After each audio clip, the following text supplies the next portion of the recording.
हो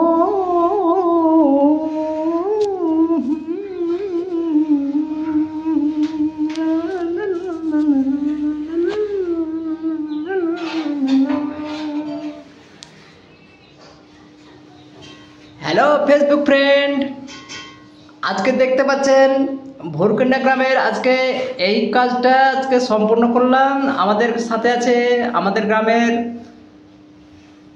এটা একটা মিস্ত্রি, আর সঙ্গে আমি আছি। দেখুন, বেশ মোটামুটি ভালোই লাগছে। যদি কেউ রং করতে চান তো অবশ্যই উপরে ডিসক্রিপশানে আপনার নাম্বার দেওয়া আছে, ওই নাম্বারে আপনারা যোগাযোগ করবেন। এই যে আমাদের নয়নদা, আমার নয়ন বড় ভাই, এই যে আমার নয়ন বড় ভাই কাজ করছে। এই নয়নদা একবার তাকাও না গো।